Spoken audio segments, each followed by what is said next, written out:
We'll go ahead and call the meeting to order, and we'll start with the Pledge of Allegiance. Pledge allegiance to the flag of the United States of America and to the republic for which it stands, one nation, under God, indivisible, with liberty and justice for all.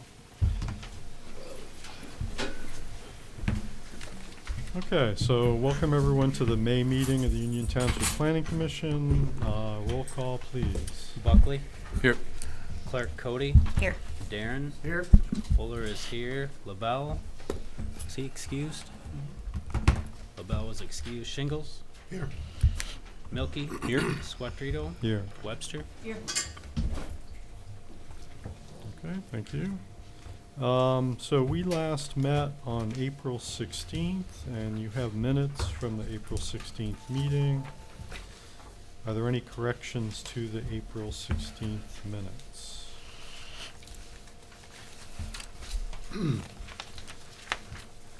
I have a question, which is that it shows us approving the February 19th minutes, and I'm wondering if we were really approving the March minutes? Okay. So that date should be whatever the date was of our March meeting.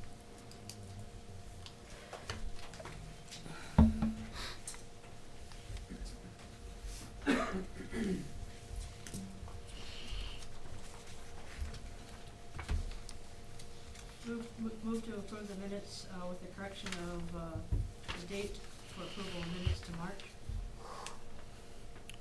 Support. Okay, so there was a motion by Webster to approve the minutes with the date correction and under approval of minutes. The second was by Fuller. Is there any further corrections or discussion? If not, all in favor of approving the minutes, please say aye. Aye. Any opposed? Okay, so we have our minutes. Correspondence/board reports. Any correspondence not related to things we're doing tonight? Well, I didn't have any per se correspondence, but I did want to address an issue that came up at the last Planning Commission meeting. There were questions about a previous special use and site plan, whether what was approved was actually installed. And the main topic was screening off of what would be the Lincoln Road entrance to the project at the corner of M20. And I sat down with the folks that brought up the issue at a previous meeting, and I explained to them that the site plan was in conformance. The screening that was put there, or lack of there, was not required due to that the B5 parcel does not directly butt to residential property. There's a road, the private road that goes in between them, and so that's why you wouldn't see the additional screening there from the R3A to the B5. The B5 doesn't abut up to the R3A. It's separated by a private road. So. Okay. So we'll move on to board reports. Anything from the Board of Trustees? I mean, you can see it on our packet. The special use permit was approved. They just said just when you do the site plan, just make sure the screening's there. Okay. Any questions for a representative from the Board of Trustees? Zoning Board of Appeals? Last month, we had the only business taken off the agenda, withdrawn, so we had the shortest meeting on record. So I have nothing to report. Okay. And then sidewalks and pathways? Nothing to report. Okay. Any other reports or items that people have? All right, then we'll move on. So the next item is approval of tonight's agenda. We've got 4 items. 2 of them are public hearings. Is there anything else that needs to be on tonight's agenda? And I'm not hearing that anything has been withdrawn, so I'm assuming we have all of our agenda items. I'll entertain a motion to approve the agenda as it exists. So moved. Second. Okay, so the motion was by Webster. I believe the second was by Buckley. I wasn't looking up. Any further discussion? All in favor, please say aye. Aye. Aye. Any opposed? Okay, so we have our agenda. Public comment. So at every planning commission meeting, we have a portion towards the beginning of the meeting where individuals are invited to address the planning commission on items that are not on tonight's agenda. As I mentioned, there will be 2 public hearings, so if you're here to comment on those will come in due course. And the other items that are on the agenda are not items that are where we're required to take public comment. So this is where we invite comments on items that are not on tonight's agenda. There'll be an extended public comment later that's unrestricted as to item. So if anyone would like to address the Planning Commission on any item that's not on tonight's agenda, we ask you to come to the podium, speak into the microphone, give us your name and address for the minutes, and limit your comments to 3 minutes. So public comments open at 7:06.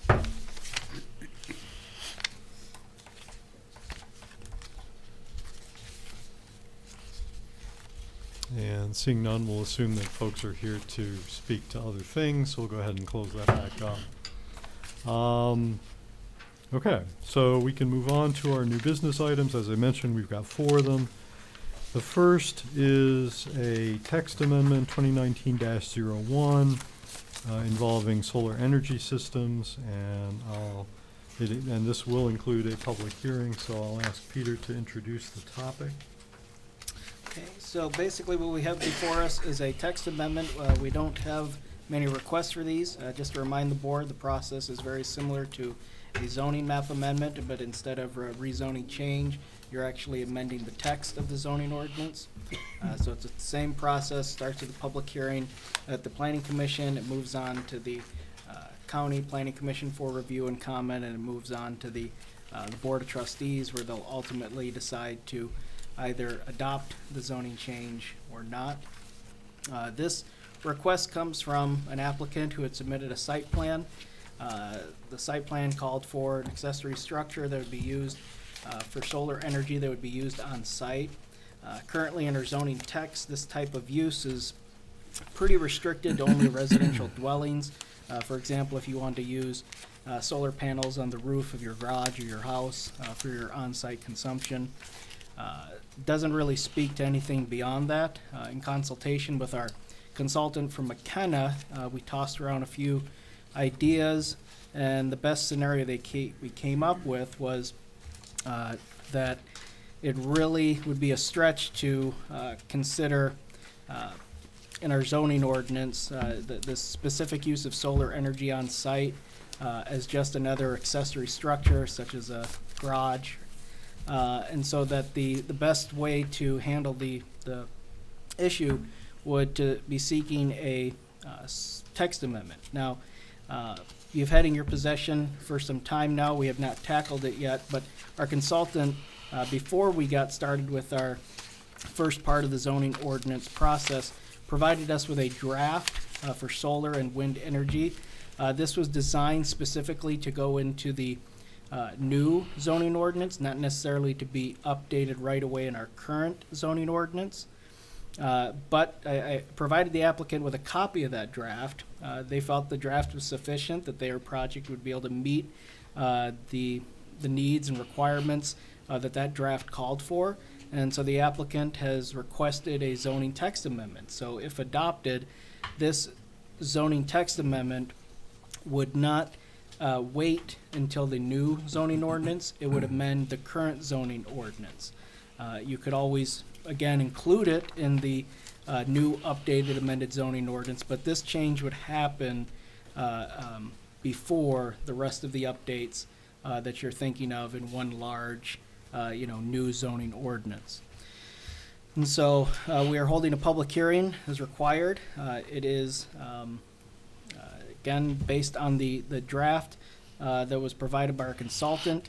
And so hopefully that answers kind of any questions for anybody in our public hearing what this is exactly about.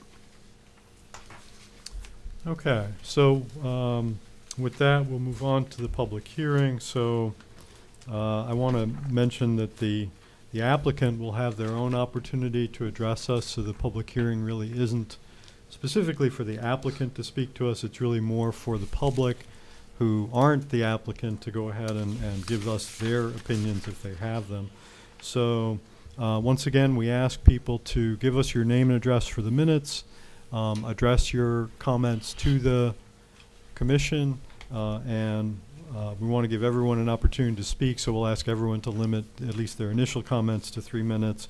Once everyone who wants to speak has had a chance to speak, if someone wants to speak again, we'll consider recognizing someone for further comments. But and we ask you to come to the podium and speak into the microphone for the recording.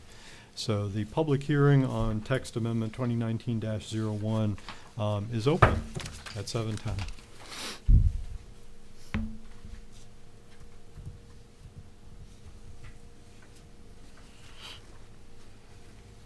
Was there any written correspondence received on this item? No. Okay.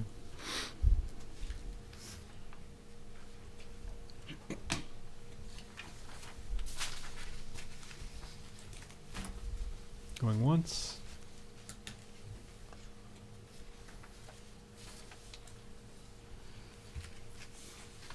Going twice.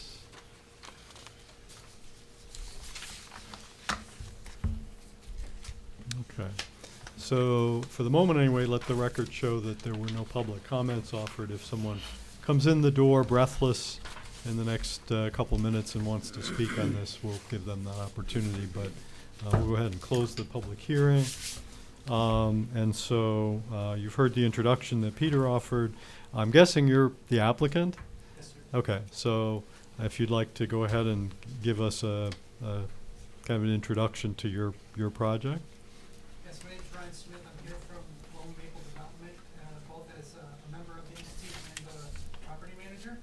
As Peter outlined, my request today is to amend the zoning or the language for ordinance under section 6.39 in regards to solar energy systems. As Peter discussed earlier, the language that's in place now does not necessarily cover the type of commercial application that I'd like to install on my property, and therefore I'm requesting an immediate text amendment. As Peter stated, I know that you guys have been working on updating all of your languages for all of your sections, and all I'm requesting is that this section be moved up basically ahead of the rest of them and be implemented immediately so that I can move forward with my project. The reason for my request in terms of the timeliness of it is that by the end of this year, 12/31/2019, there will be a reduction in the federal tax credits allowed for these types of projects. In addition to that, my project is also going to be awarded a USDA REAP grant, and so in order to obtain the grant, the project will have to be installed this year as well. So after speaking with Peter, and due to those two timelines and the sensitive nature of the grant dollars and the federal tax credits, we thought it best to bring it to your attention now rather than wait. I did not request any amendments to the language that your consultant had provided. It's word for word for what we had intended to eventually install and vote on later down the road. Okay. Any questions for the applicant?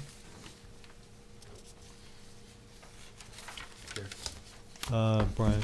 So regarding the timelines that you've offered, 2019 for grant, et cetera, what is your, for lack of a better term, drop dead date as far as needing approval from this body? Well, the vendor that we've hired to install it obviously would like to install it in the summertime while the ground's not frozen.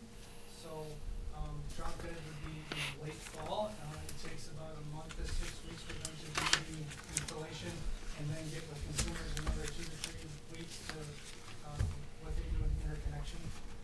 So drop dead maybe September-ish. Okay, thank you. type of thing. We're ready to move forward as soon as possible after the necessary approvals are granted. Other questions?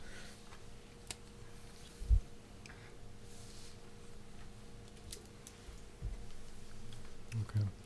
Well, you're obviously not going to go away, so I'll let you have a seat. If there's other questions, we'll definitely ask. Okay, so this is before us, and the action that we're being requested to take is a recommendation to the Board of Trustees. It also gets referred to the County Planning Commission. That is a separate, that happens regardless, right? Or they're separate items, so. But our action with respect to the approval process would be a recommendation to the Board of Trustees.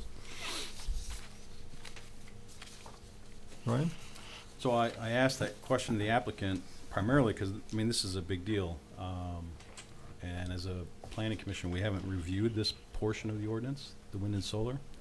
And not that I'm not supportive of what the applicant wants to do, but I would like to take the time to make sure we go through this before we recommend this as a text amendment. Yeah.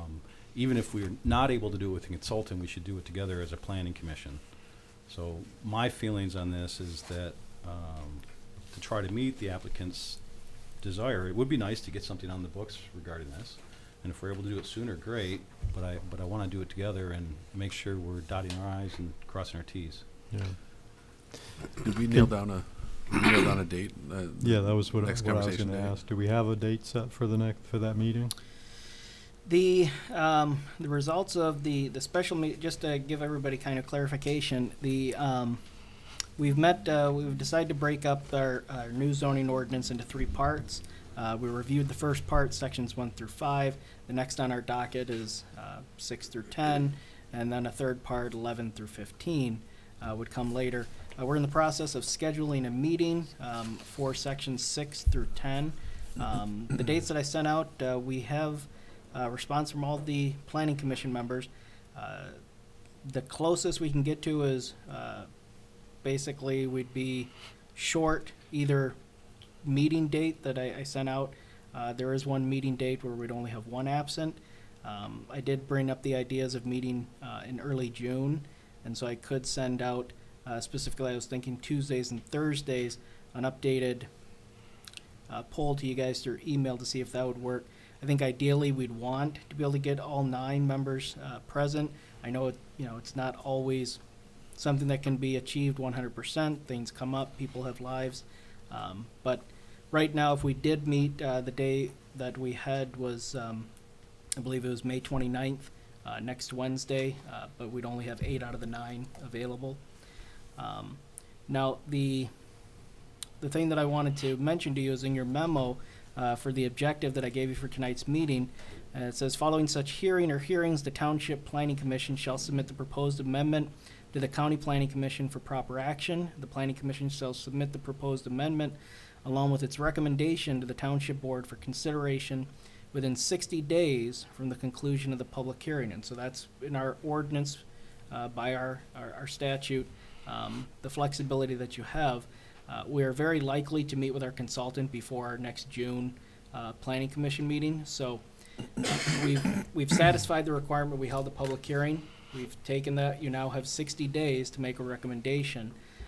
And so if the Planning Commission feels that, we're going to meet with our consultant, and just so you know, the section 6.39 is one of the first things you'll be discussing. As I said, in our part 2, we'll be going through section 6 all the way to 10. So we will be talking about this directly with the consultant. So if you just wanted to wait until you could meet with our consultant, we'll go over this and other items.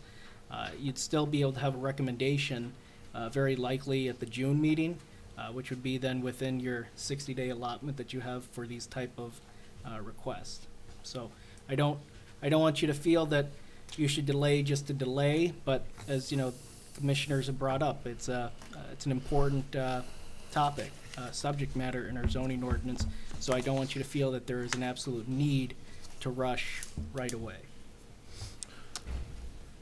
Peter's recommendation was that we forward the proposed amendment to the County Planning Commission for review. Although we have not finalized it, I don't think it's a bad idea to forward that now so that they can at least start reviewing it, even if there are some changes based on our meeting next week. And then it's recommended that we wait to make that recommendation to the Board of Trustees. You know, so I think that's a good course of action, because then we're not waiting and then sending it to the County Planning Commission for their review, but we can do that in advance, and if there are changes, we can communicate that to them.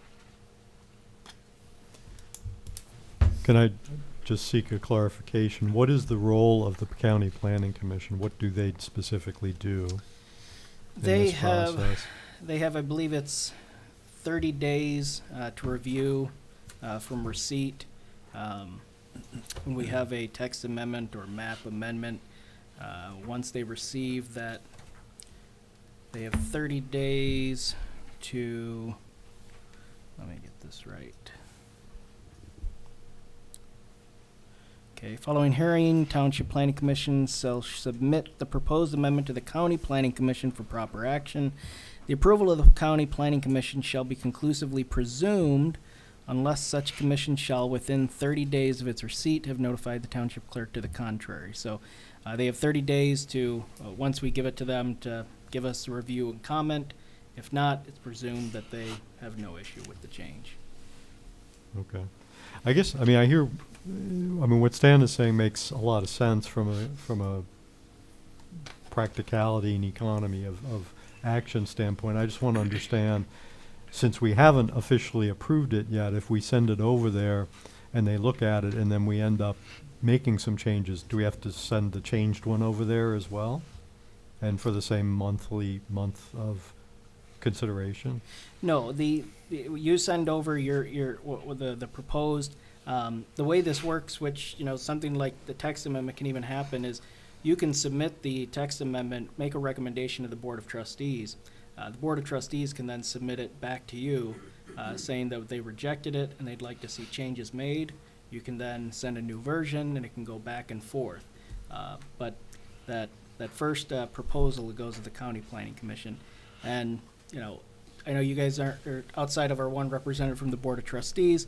I'd say 99% of the time, the only thing that we really get from the County Planning Commission's review, because they, I guess out of a courtesy, respect our own zoning of our township, they simply, most of the time, all they, put in their report is that they received it, they reviewed it, no comment. Okay. So I- are we at no risk then of sending it over as presented here? We don't feel That's- much risk That's what I'm hearing. That's what it sounds like. at losing time, I guess. Yeah, because if you were to send it over now, odds are you could have it reviewed at the county's, I believe, June Planning Commission meeting. But if we wait until June, it won't go to them until their July meeting, and so you're just, So I'm at a loss. I'm just going to plead ignorance. What is the county's role? And we send it to them. Can the county deny No. a text change? No. So it's in our ordinance, we have to. it's give in our it- ordinance. yeah. We have to send it to the Yeah. county planning. Oh, okay. I tend to agree with Stan and Brian. I'm supportive. We're going to make text change anyways. I would just like to have the conversation in front of our consultant, because as I read this, I've read the entire language change, and I don't see anything that I find concerning.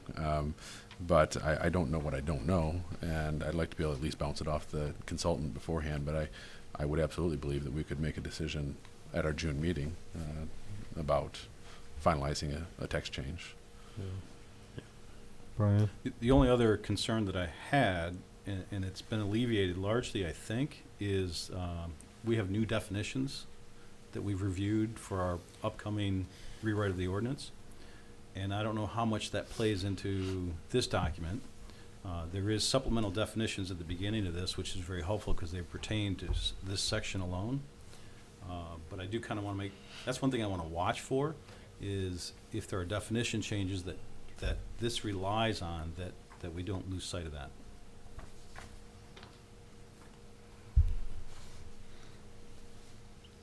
So do we get a hold of our consultant and let them know what is being proposed and that we're moving it up and that we need to be looking working across to make sure that we don't get too far ahead of ourselves by presenting this before the rest of the ordinances. Well, as I said before, our consultant is aware of this text amendment, and we're gonna be going over it, as well as other, sections, so he's planning on going over it But with us. he's selected the order, and is there a reason for the order? Is something we're gonna do later could affect this, and if we've already implemented it, then we're doing text amendments back and forth, and. I think that's why it's good we have that conversation with them, right? Definitely. Other comments? So it sounds like we're in agreement to go ahead and forward this to the County Planning Commission. And as Peter pointed out, we have 60 days to make a recommendation to the Board of Trustees. Technically, from a procedural standpoint, I would think that doesn't even require a motion. We would simply just not take action. But if someone wants to make a motion to postpone this till the June meeting, that would be, I don't think that would be out of order. It would create a record of what we're doing, I guess. I'll make a motion. Motion to forward the proposed text amendment from text 29-01 to the County Planning Commission, as well as postpone recommendation of the amendment to the Board of Trustees until the June 2019 meeting. Support.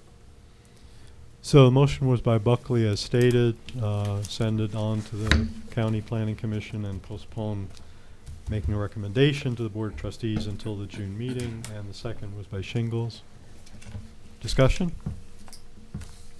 I'm a little confused as to why we would, I mean, I understand the county, but why would we send it to a county when we're not sure if this is really what we want to do? I'm struggling with that, the procedure, is why would we send this to the county? I understand why we have to, but why would we do that if we're not sure if this is really the amendment, the text amendment we want? I'm a little confused. What I heard was that this is just procedural. This is in accordance with the ordinance. So the content is really fairly irrelevant because they don't act on it. They don't have any authority to act on it. They just accept it, as Peter said, and it's just noted as record. Now, we could, as we walk through this, we could send them the amendment. If it comes to that, if the amendment that we have is changed, we could send them the amendment, but if it's procedural and we don't have to send it, then we're not marking time because they have 30 days to get it back to us, and if we wait, then that 30 days is then gonna put us into July, and, you know, we had the applicant gave us a timeline for consideration, and I think we just, you know, I think we can move forward because it sounds to me like there's no impact if we do, and there's no, the impact if we don't is the fact that it could just add additional time. Yeah, but does one have to occur before the other, or can they happen simultaneously? So I send it to the county and the Board of Trustees, so it's not 30 days and then I wait those 30 days and then go 60 days. It doesn't say one has to happen before the other. So could they not happen at the same exact time? Well, if you send it to the Board of Trustees, you have to make a recommendation. You can't That's right, just. so I'm recommending for both to the county and to the Board of Trustees that this is the amendment that we have decided on. It happens simultaneously, not one, wait 30 days, then go to the Board of Trustees and wait another 60 days. It's not a continuation, it's simultaneous. Yeah, But- if the board doesn't approve it, then it comes back to us, but we will have done our due diligence with submitting the original, at least that's what it sounds like to me. That we would be have in- submitted the original proposal, I'm just, not the approved proposal. It sounds like the county will have to have responded by the time we meet again in June. So, We send it this month. By the time we meet again in June, we'll have a response from the county, and then we're simply awaiting a recommendation to the board, and they're either approval or they're kicked back to us. I'm I'm still struggling with the procedure. I struggle It's- with why we have it- to send it to the That's on my county. own. It is an odd procedure. I guess what I would say is, what I heard was that it's more of a courtesy than anything else, and that the county rarely takes action. But if they were to, one advantage to sending it now would be if they were somehow to have a comment, that we would have that information and we could take it into account in our process in a more timely fashion than if we waited. That's a good point. Yeah, no, And it, we it, only have 60 days. Yeah. right? So, Yep. to make our recommendation. To the Yeah. Board of Trustees. yeah, If you it, waited till after the June and sent it to them, they No, have but it 30 doesn't say days. I have to do it at the county. I'm really quite, it doesn't say that. We're just doing it as a courtesy, right? So I don't have to wait for the county's response, actually, right? I don't have to wait for the county response. Just keep moving forward. I will just point out, I did hear Commissioner Buckley make a motion. I don't know if anyone seconded it. I did. Did, okay, so. Yeah, motion's on the floor and we're discussing it. Other discussion on the motion? If not, then I'll call for a vote. So, all in favor of the motion as stated, please say aye. Aye. Any opposed? Aye. Okay, motion carried. So we will take this up in June. We'll be meeting, as mentioned, we'll be meeting with our consultant before then, so we should have a pretty good idea of whether the language that's been put forward is good to go or whether there need to be any changes. The next item is a preliminary plat review, dubbed SUB 2019-01. And I don't recall doing one of these, at least not recently. And so I'll once again, this is tinkering with the computer, but I'll ask Peter to give us a little introduction.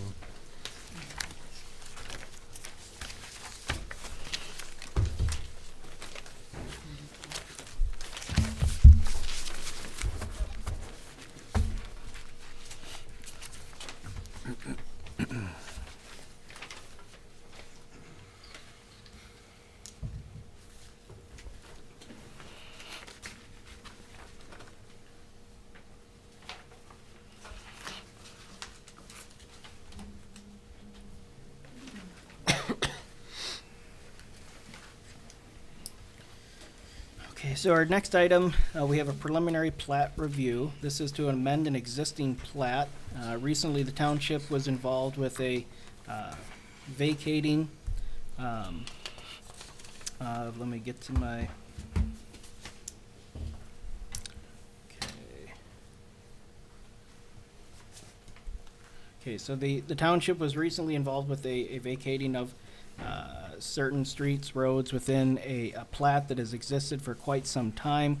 The name of that is the Village of Isabella City Plat.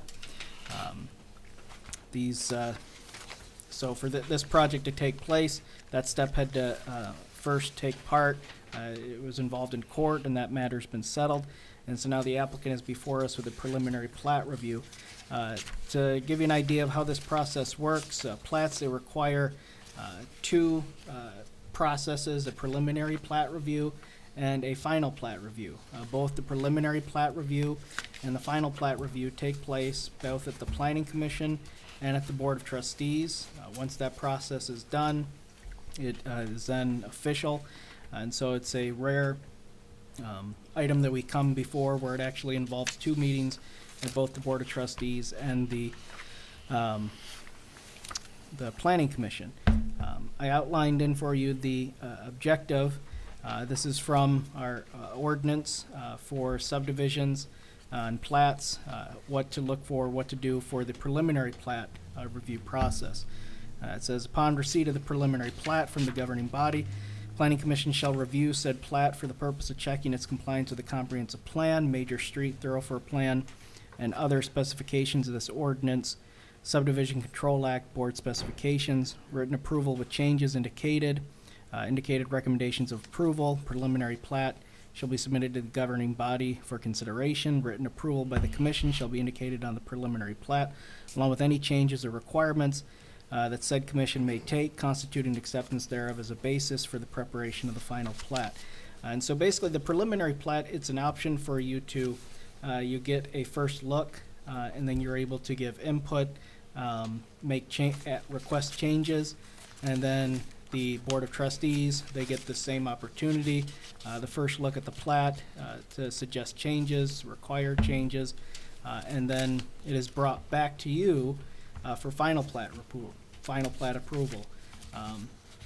Same thing with the Board of Trustees. The final plat approval is then brought to them. So that is what this process is. It's a first look. This is not your last opportunity. This is not the final improvement. And so hopefully that answers some of your maybe concerns or confusion, because as noted before, we don't do these quite often. So the streets that have been vacated don't actually exist. Yeah, the way plats work, it's designed, and with this one, it looks like it was, the plat was designed, it was laid out, it was approved, and wasn't really exactly followed.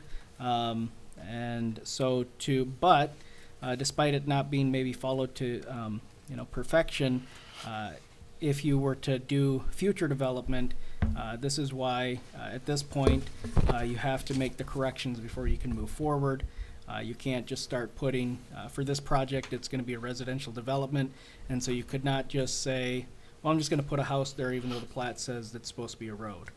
And so that's why the plat was, went through the process of being vacated, and now the plat is able to be amended. Hmm. So what you have up on the screen here is the main amendment? Yes. Okay, and the dashed lines were the original lots divisions from 1911, I guess? I believe so.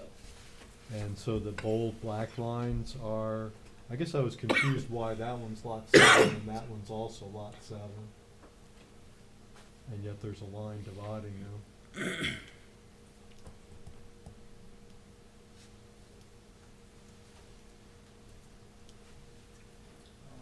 They're different lots. Different. Lot 7, block 5, block 4.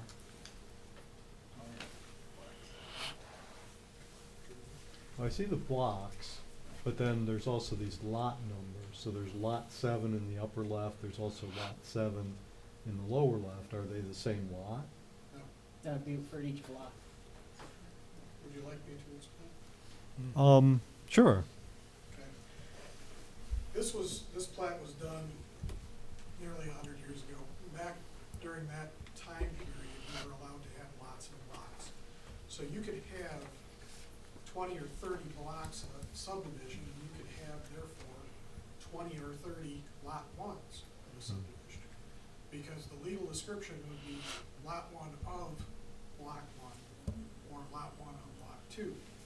And that defines it as a totally different parcel. So we're having to follow the lot and block method here because that's how it was originally platted. And you cannot use a lot number in a block as one of the same lot numbers. So you'll see in block 4 it was lots 1 through 6. So therefore I can't use 1 through 6. I can't say it's the amended lot 1 of block 4. It has to be a new lot number, one that wasn't on the plat originally. So that's why you're seeing lot 7, lot 7. And on the east side, you're seeing lot 13, lot 14 of block 3, lot 13 of block 6, I think. But Okay. this is a strange animal. If it's time for me to get up, I'll get up and I'll actually run you through the subdivision control ordinance and how it differs from your local ordinance and why we're doing what we're doing here.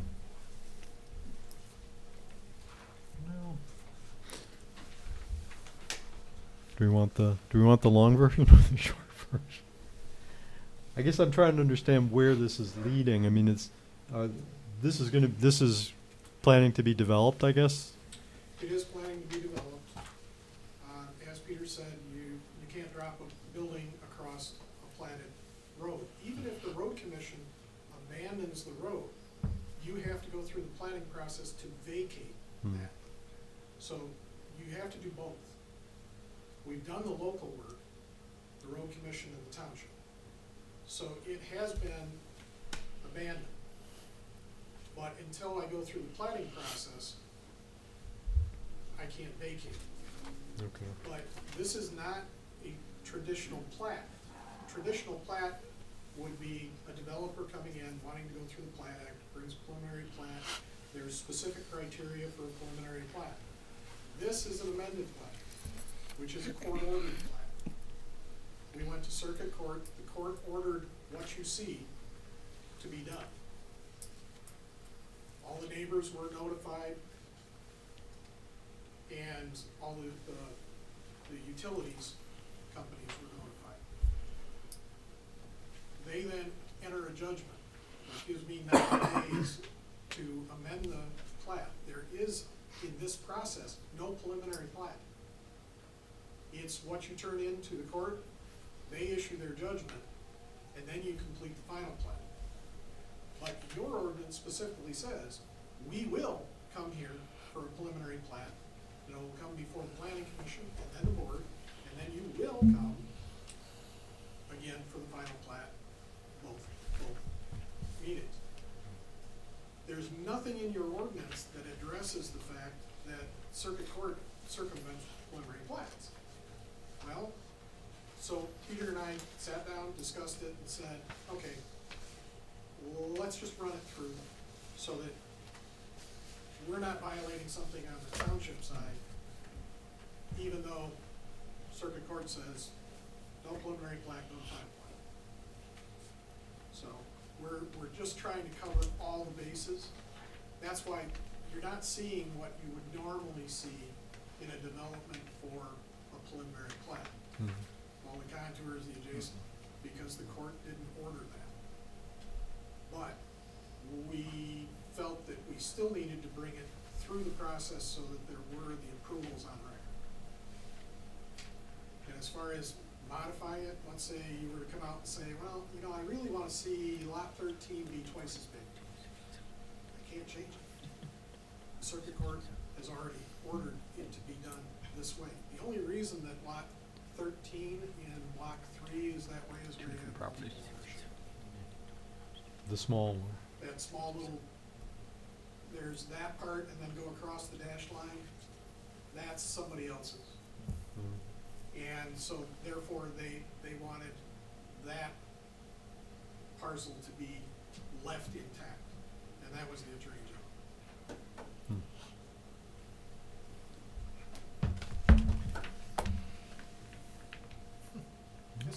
Interesting question, I guess, for me at least. I'm interested. Lot 13, I had picked up on that was in 2 properties. Is there a reason the court didn't just trim off the part that is on the separate parcel to the northeast and make lot 13 an odd shape? You would then have a legal description on the parcel that was left out as lot 12, but lot 12 is defined in the original plat as being this large. You can't change the definition of what lot 12 is. So if we left it out, Just a piece of that. yeah, you just left a piece out, you're changing what lot 12 is, and you can't do that. You can't do that, despite the fact that it's on somebody else's property. That's why you go to circuit court, because it gets ordered, and whether the guy next door liked it or not, it's happening. So obviously that lot will never be developed because it's not probably It's- big enough to put anything on it in R2A anyways. Well, and it's in a floodplain, and it's in a wetland. It's not getting developed. It's not gonna be an issue for someone down the road, really. It's actually gonna be park area in the condo that we propose to bring in front of you in the end. Okay. So I'll come back to Peter's notes. we are being asked to check for compliance. And you mentioned the comprehensive plan. What's that? I don't know if we have a comprehensive plan on file or a major street thoroughfare plan on file. I feel much better because I had no idea what those were. All right.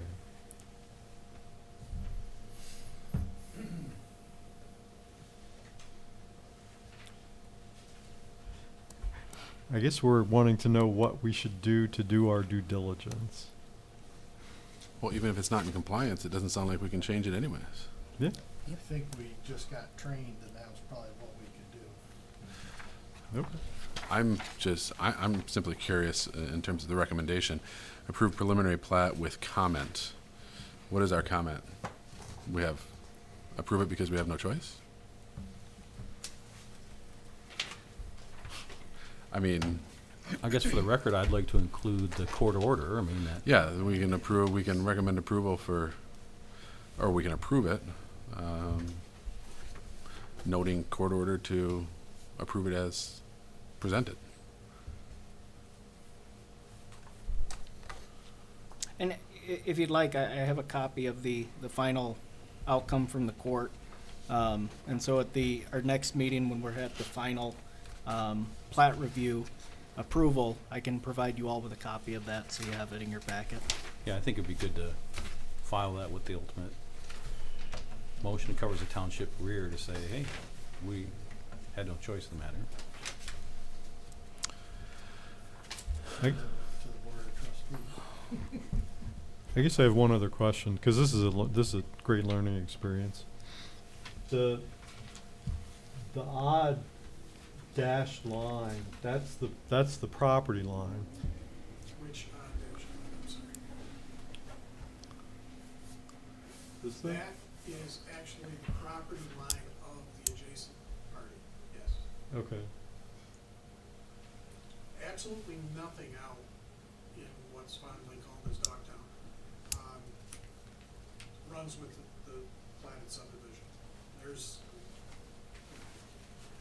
There are buildings built over top of roads everywhere, roads and alleys. So that's why, because according to what you said earlier, it seems like one shouldn't, if you can't change the shapes of these lots once they've been platted, it seems like they shouldn't have been able to create that jagged shape. It shouldn't have been sold that way at any point, should it have? Well, how you would sell that is bits and pieces of lots. And your ordinance does allow for lot splits, but these things were done, those lots were sold off a long, long time ago, and I'm not sure that anyone really paid any attention to it. Okay. Craig Hill follows, Main Street there for a short portion, and then it veers off. Right You've got across the. Mission that's running up through there, that actually runs up through lots. Yeah. And nothing matches. The way that the person obtained this, he was deeded the lots and block descriptions. And then he got a quitclaim deed for all the streets. Any rights that we might have, we'll pass them on to you. But when you go to develop it, you can't, if you could go in and you could plop within block 5 and stay within the lot lines of 1 through 6 and do what you needed and run your road up through there, great. The problem is we're fighting against floodplains and wetlands and everything else. And so a fair portion of block 5 is in a wetland. So I'm having to scoot everything to the east, which when I scoot to the east, I end up in the road. So I need to get rid of the roads in order to build what we're gonna build there.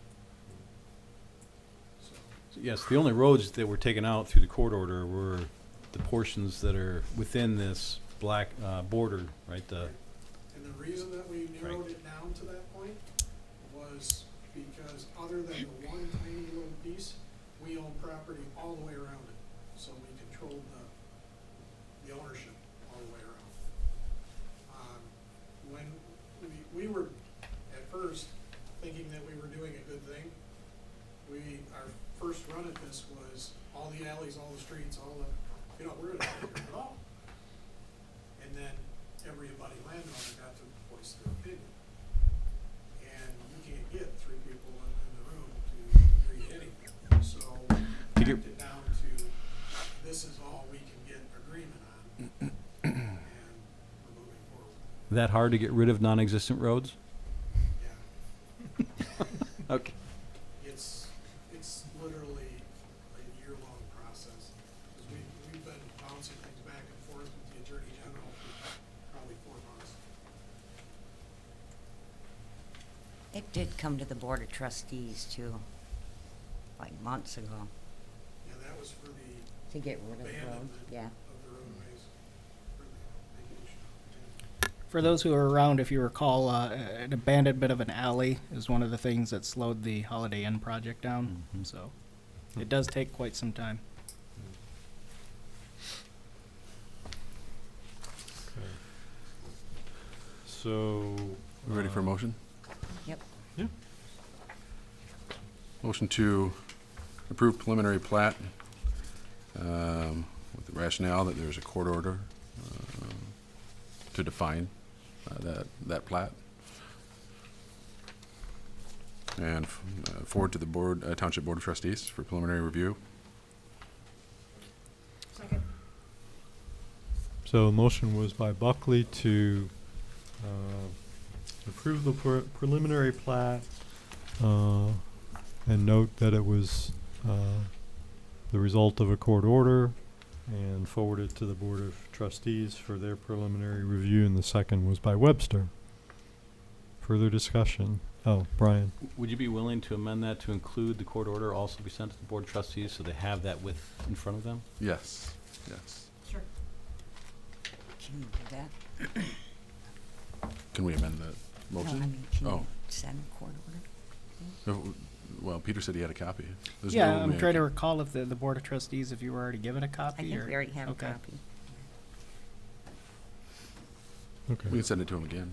You Well, can. we'll make sure they have a copy one way or the other. At least one copy. I mean, I guess if I'm looking at it, I want to Yeah. see the Yeah. court order and All right. Other discussion? If not, all in favor of the motion, please say aye. all right. Aye. Any opposed? Okay.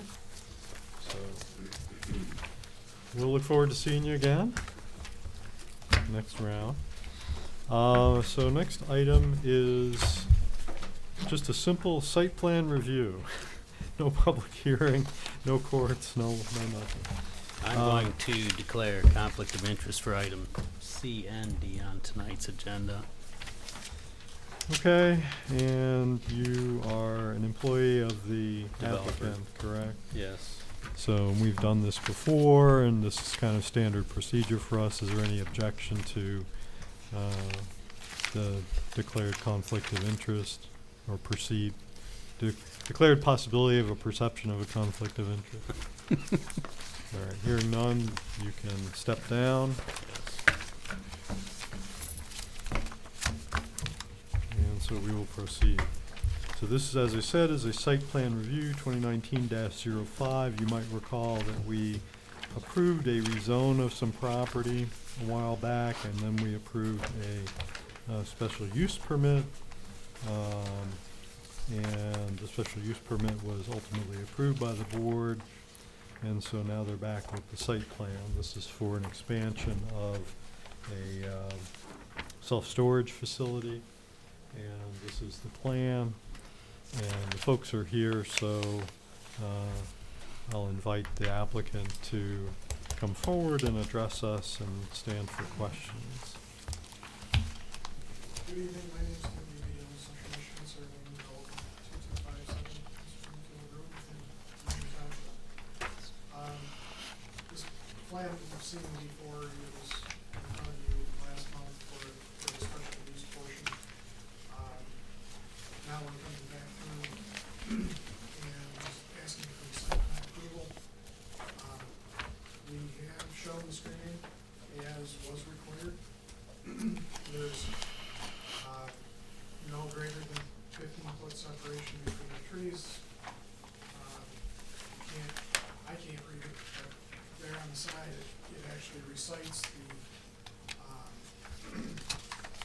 the section of the ordinance for the screening and what must be done, and that is how it was completed. So, we believe that we've taken care of the screening as was required. One of the things that was turned in on this was also a cross-sectional view coming from the apartment buildings and what would actually be seen. If you remember when we looked at that, the person on the second floor standing, looking out their window, would only see the roof and approximately, what was it, 9 inches to 12 inches of building side. Did not see a standard vehicle or truck that would be parked alongside. So, that was something that was specifically asked for, when we first came in, we started talking about this parcel, the parcel to the north, obtaining a rezone on this, a special use here, or just a special use on the other portion. And we were kind of guided to come to the south. So, I believe that we have addressed all the items. Peter, I think the only thing that's outstanding is whether or not Bruce has made it back to town to get elected. And our county engineer has had pretty severe bout with cancer. We're kind of on his schedule. So the plans and calculations have been in for, they were turned in when the special use was turned. So we're talking 3 weeks prior to the previous meeting. So they've been out there for a while, but he's been out to Mayo Clinic and other things, so we're hoping that you would oblige us by giving us an approval subject to.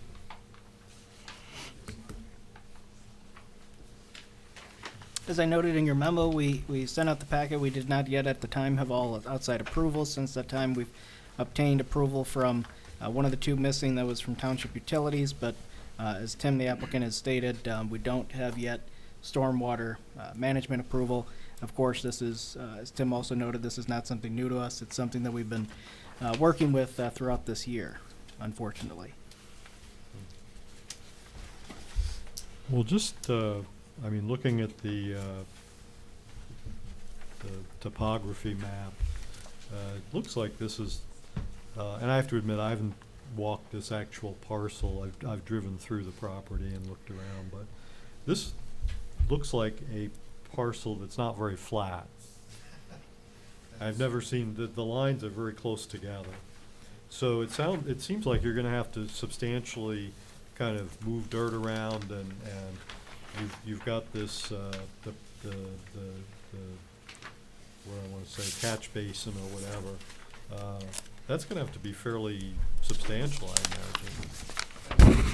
Yeah.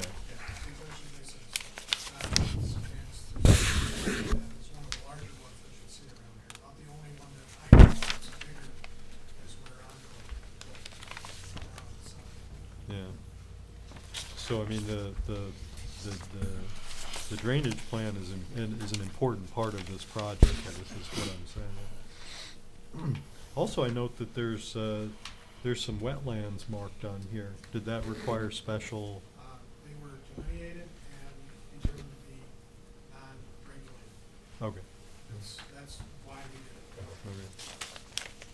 Is that because they're below a certain size, or? That's correct.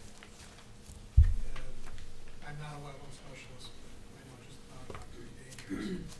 If you make it's a 5 acre limit of contiguous area. Contiguous can mean a lot of different things.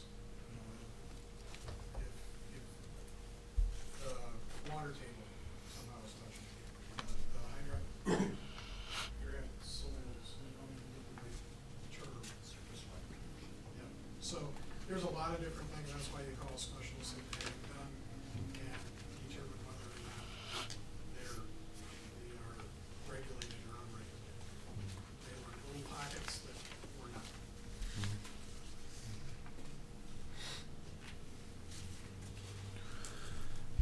And then the drives, you're gonna remove a couple of the, bins for the drives.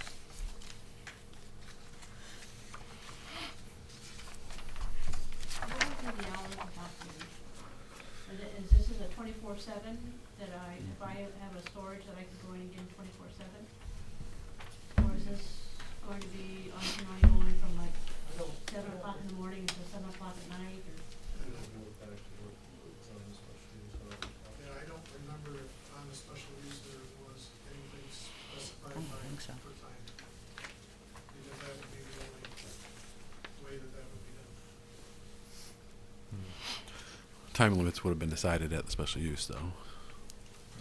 If there was times, it would have been decided at the special use. Yeah, they're not on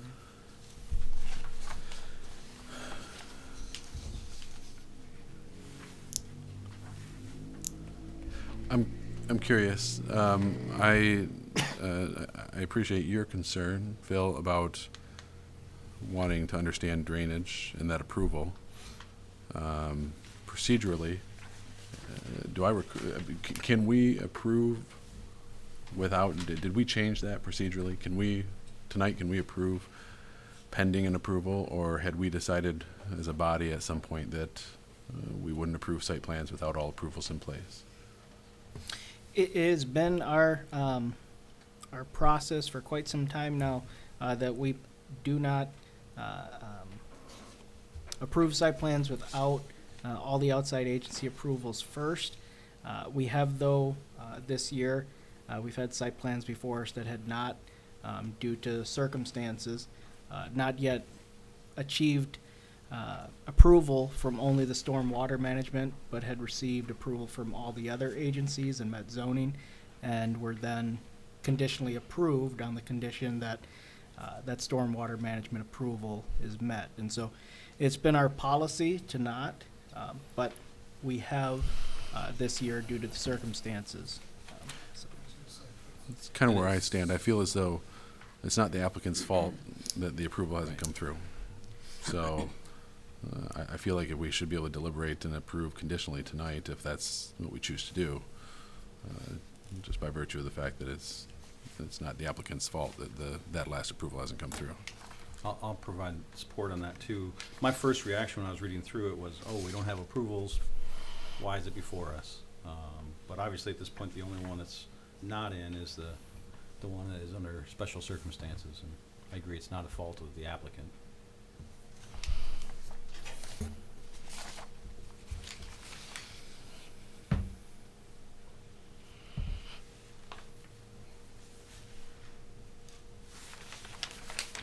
I mean, I think everything looks good. The screening's there, everything looks good. The only reason why I asked about hours of operation, and I'm sorry that I just don't remember, is that our residential area is, which we have talked about many times with other site plans, is not so much, it's about headlights, and whether those headlights were going to be obtrusive to the residents. So I understand we did that in regards to the site, and if you were on the second floor, you would not be able to see the vehicle. That was not the issue. It's really the lights. And we've talked about that on several other site plans. So that's my only concern is that it's the screening, and if the screening were, in fact, if you're going to be on the, where they have headlights, whether that would be affecting the residential that is in a close proximity. That was the only reason for that, my comment. Are you suggesting additional screening for? Well, I don't know. If this is what it is, and we find that this is appropriate, then I'm okay with it. And I know it's not part of the site plan review. It's not part Tim, of the site plan. Right. Mr. Beebe brought it up, but what he provided us with the cross-sectional was to prove to us that the headlights would not be shining in to the apartments. That's not what I just to the heard east. recently. I heard that if I were standing on the second floor, I would not be able to see a vehicle. If you can't see the vehicle, you're not seeing the lights. But that's not the lights that they're talking about. They're talking about lights on the drive in On and the out, drive-in. which that has already been approved. That was a private road that got built 2-3 years ago. So that's not part of this site plan. So That's my only concern. Yeah, I don't disagree with your comments, but if we were to address that, we'd need to address that during the SUP, because once the SUP was passed without special conditions, we are tied to what the ordinance says, right? No, And I any thought special that was condition. our discussion, though, is that we would check with the screening and clarify the screening in regards to the site plan. That's what I heard. No, it was the In prior regards to site the plan. SUP. We approved it, but we're. I think it was the It was a prior site preliminary plan. site plan. I mean, it is a storage unit, so I mean, it's not like it's gonna get a lot of traffic going through there. You're gonna go grab stuff or, you know, I mean, Well, that's. Helpful here. I think that there was a condition that we not have access to the storage units between, I think it was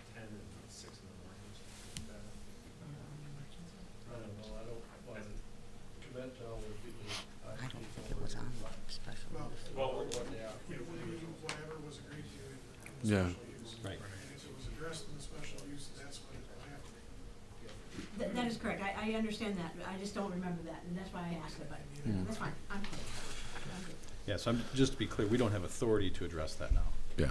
But I'm pretty sure Outside it the was. ordinance. Maybe we have to make sure it meets the Yeah. ordinance, but we can't ask for more than the ordinance requires. Right. I understand that. Peter, do you have anything on that? No, I don't know if you're referring back to during correspondence, because at the last meeting we did have questions about the screening that would be here. We have the apartments in this entrance.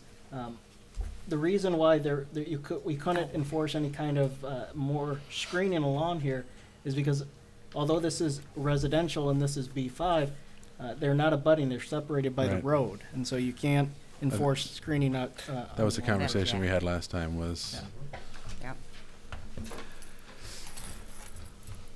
I know these two things aren't tied together, but can we get an update on the dirt piles?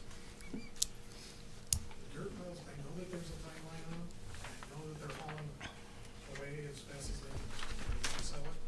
There is a drop dead timeline on it, and I believe it's the end of this year. Okay. This construction year, but I'd have to look. There is an actual agreement between the township. and Okay. the However, the power to be reduced in size and ultimately get out of there as quick as possible. Okay. It's noticeably brought Thank you. down. They're moving now. Well, we're I ready don't know for- if these folks are purporting to speak for the township or not, but I wouldn't advise that they do.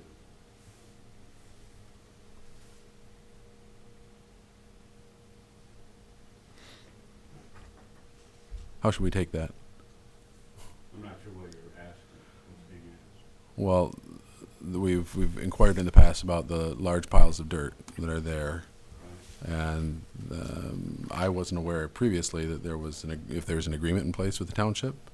There is not, there's discussion that all the parties would like them removed, and there's some target dates that the parties are working towards, but there's no formal agreement. There's no formal agreement. It's still a construction site, you can debate the issue back and forth, but I've been, working closely with the owner, encouraging what we can to get that moved as quick as possible, all the parties want to remove. Okay.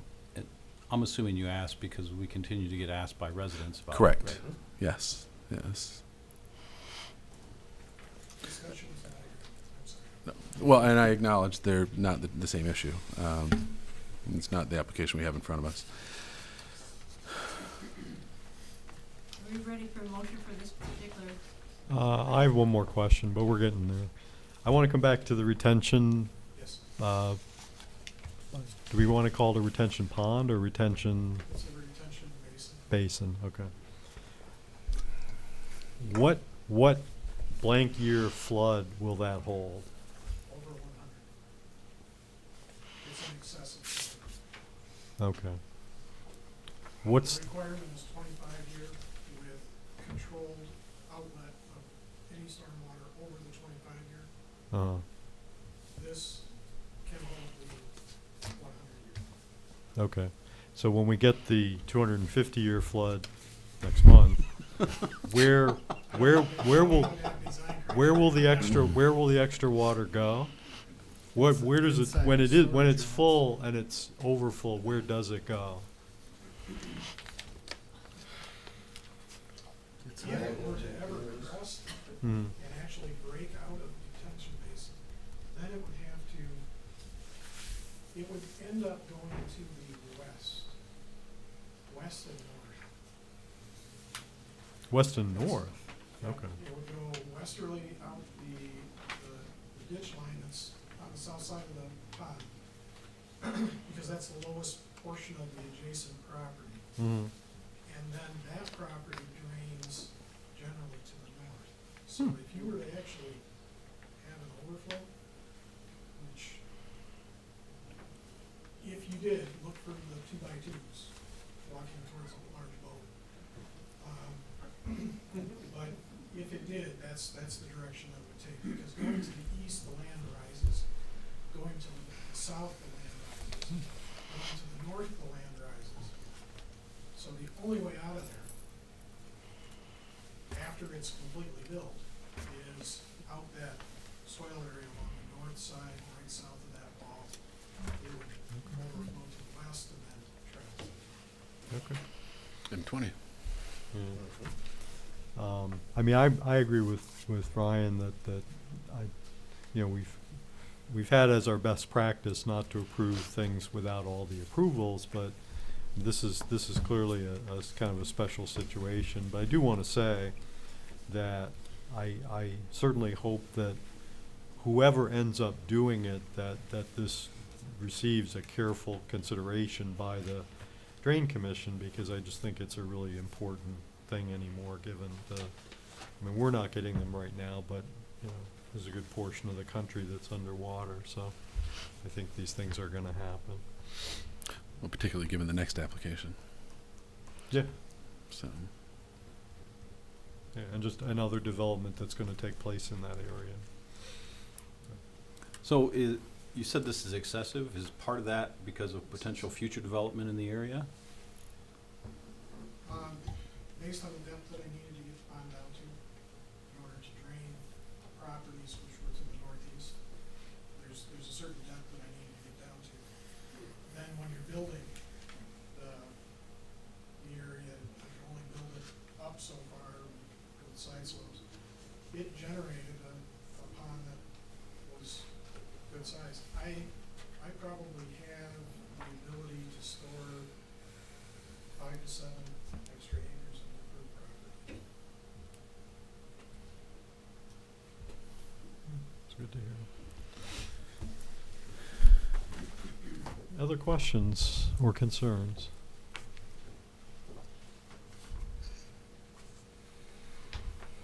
If not, we can have a motion.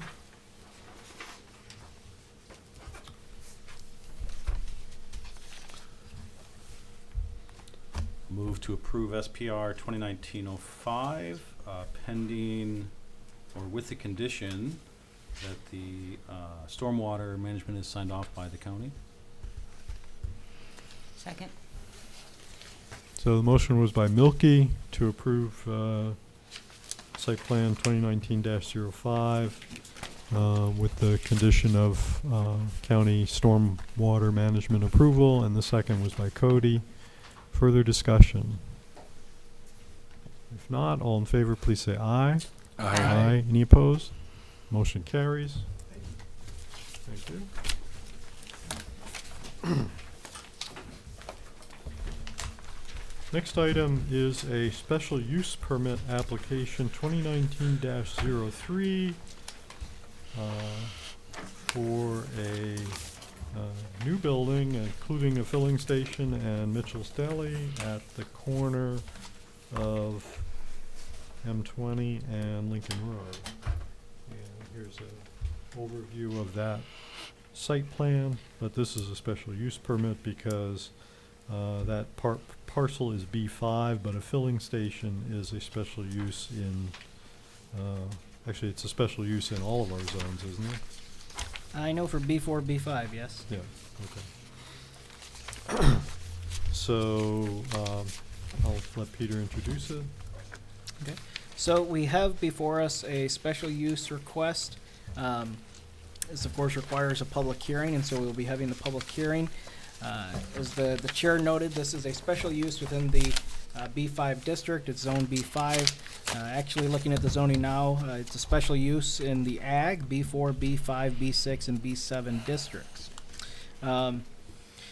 So the process of a special use permit is you hold a public hearing at the Planning Commission. Owners within 300 feet of the property are notified, published notice in the paper. And so we hold the public hearing. We make a recommendation to the Board of Trustees, and to the Board of Trustees is where they either approve or reject the special use request. Again, it is the objective of the board within a reasonable amount of time to submit a recommendation to the Board of Trustees. We do have a site plan before us. We are not here to approve the site plan. It is at this point, at this juncture, for a guide for you to give you an idea, close to what they are proposing, but this is not the final site plan for us to approve. So at this time, given that it is the special use, this is the time that you'd want to consider any kind of conditions to be placed on the special use that you would recommend to the Board of Trustees. The Board of Trustees can consider those conditions. They can also propose conditions themselves when it comes to the final special use approval. And so tonight, we just want to focus on the special use itself, not so much the site plan, and to consider any kind of conditions. As you know, section 30.3 in our zoning ordinance is the criteria that we go over. I believe it's 1 through 10, and then there is also a 30.4I, I believe, that refers to specifically filling stations, which this request is for, and so we'll be going over those after the public hearing. Again, if anybody was unclear out there, our ordinance calls it a filling station. What this ultimately amounts to is a gas station, more commonly referred to as. So hopefully that answers any kind of questions for the public hearing portion. Okay, thank you. So we'll proceed to the public hearing. As was indicated with the earlier one, the purpose of this is to give members of the community an opportunity to address the Planning Commission on the application. The applicant will have their own opportunity to speak afterward and to stand for questions. So we want to give everyone who wants to speak an opportunity to speak. So we'll ask you to, once it's open, to come forward to the podium, give us your name and address for the minutes, address your comments to the Planning Commission, and limit your comments to 3 minutes. Once everyone who's had a chance to speak, who wants to speak has had that chance, then we'll look at possibly recognizing people for additional comments if they have them. So public hearing on special use permit 2019-03 is open at 8:18. Is there anyone who would like to address the Planning Commission on this application? I only have one request. Could you put up on the screen so that people can see what? And there's renderings that were provided that maybe we could take a look at so that if people are wondering what's going on, they actually have a picture of it.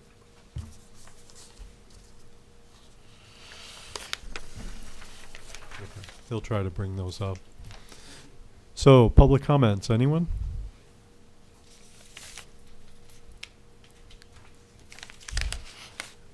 It's a big crowd. You're all just here to watch? We haven't had a crowd this big in a while, They had no comment, did you? I guess.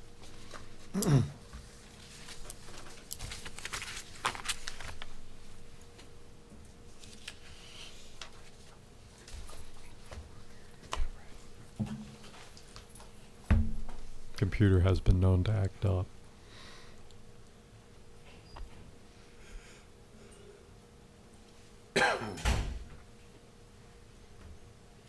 So going once for public comments.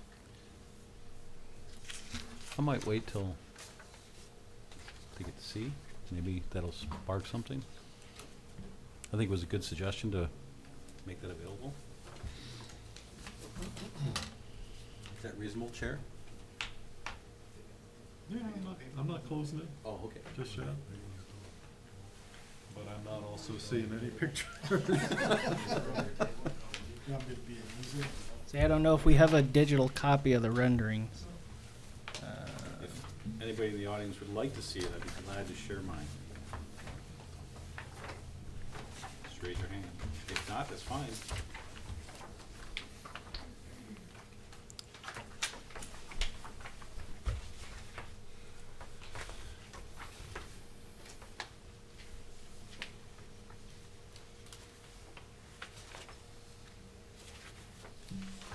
It is my sense, though, that there are not, there's no one out there who's eager to make a comment. So going twice, public comments. Okay, so let the record show that there were no public comments offered. Were there any written comments or emails? No. Public comment, or the public hearing is closed at 8:20. So at this point, we will give the applicant an opportunity to briefly and succinctly address us on the project, and then we'll move into our consideration of the criteria.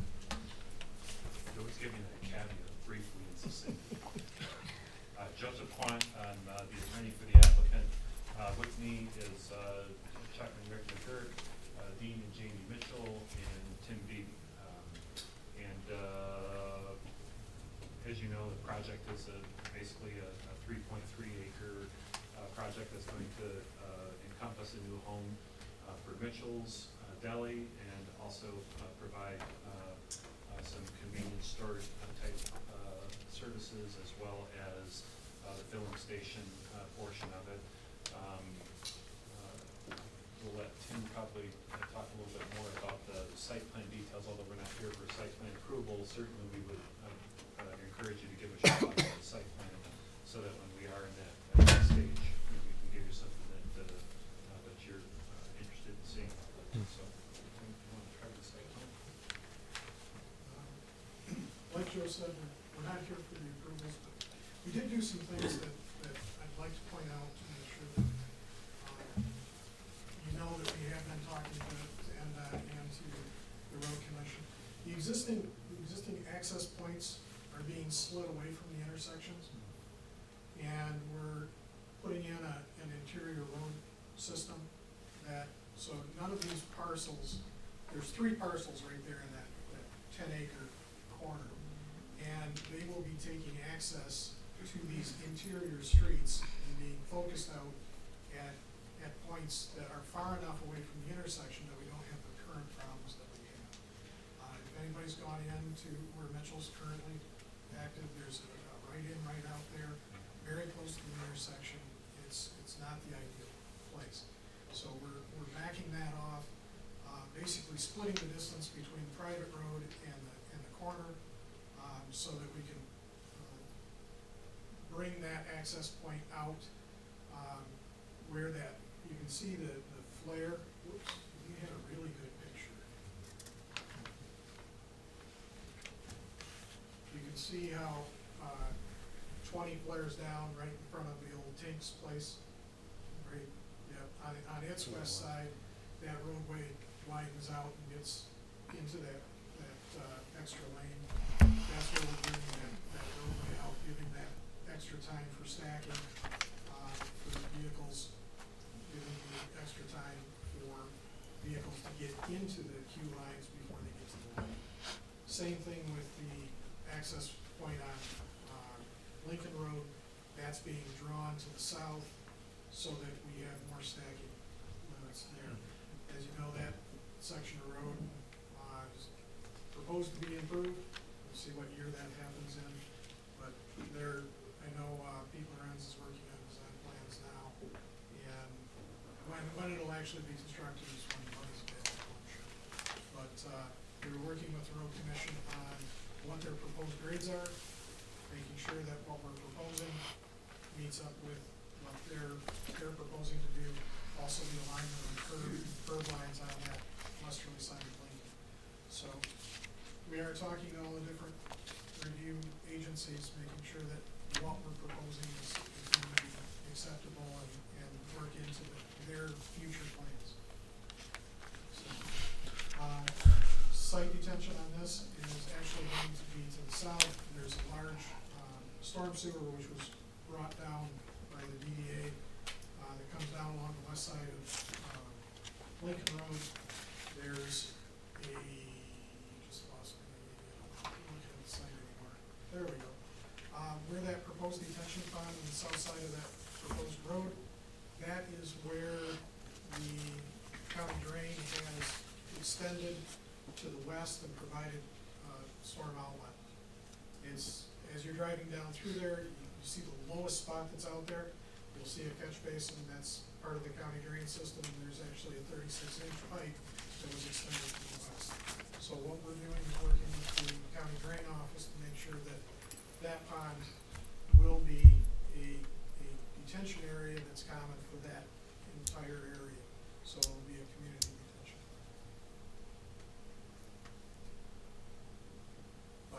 those details will be coming on site plan. Again, very interested in any of your comments that you might have, because I'm still working to get site plans together and complete. So if there are any comments that you have that I need to take into account, I have the time to do that. So.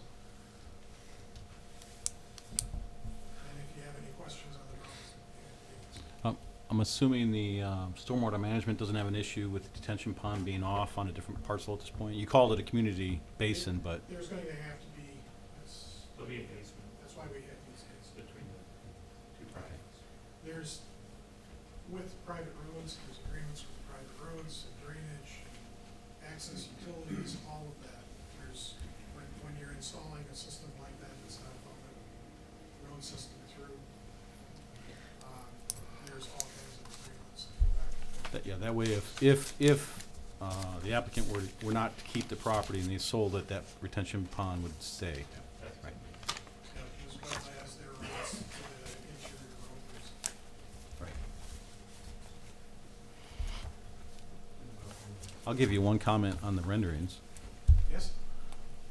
You show two standing signs, so that doesn't mean ordinance, I don't believe.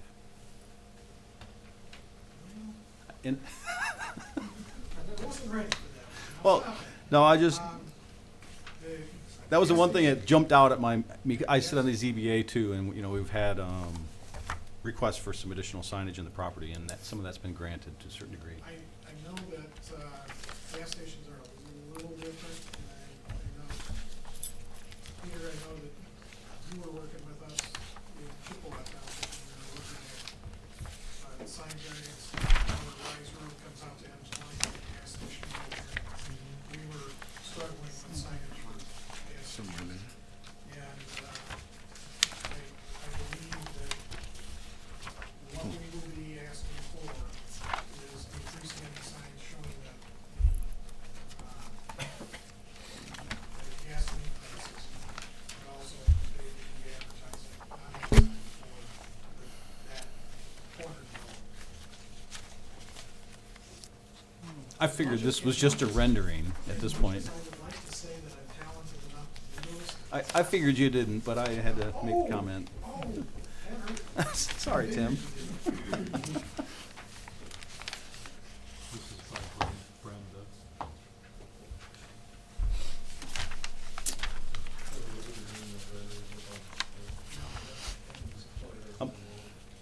He was just wondering if the renderings could go up on the screen. I did offer to share if somebody still wants to see them. I've looked at them enough.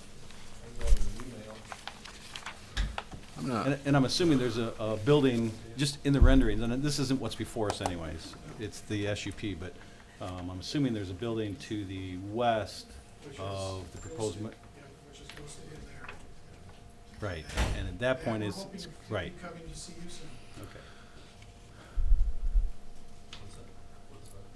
for the next building to the west. Yeah, which is not the business before us, but, No, it's but I not. noted it. Yeah, no, we're just showing you where we're headed. And that's what the rendering was for, was to show this development, show the other development that's already been built, and what we're looking at doing in between. Do I see sidewalks there on the? Sidewalks, yes. Okay, I can't. Sidewalks I'm will not be. wearing my They were glasses. shown on the renderings, but there's sidewalks that are going to be extended from where they are along the north side, all the way down the east side. Tim, can you walk me through a little bit in terms of putting a filling station there and its proximity to the river? What assurances do we have in terms of contamination if there's? The environmental side, we thought there might be some questions in regards to that, so we did bring our petroleum guys with us. So we do have some people that can try and address Okay. that. Everything is permitted through the state. There's specific requirements and testing to follow up. To get more into detail, we can bring them up, but things have improved immensely over the years as far as the tanks and the design.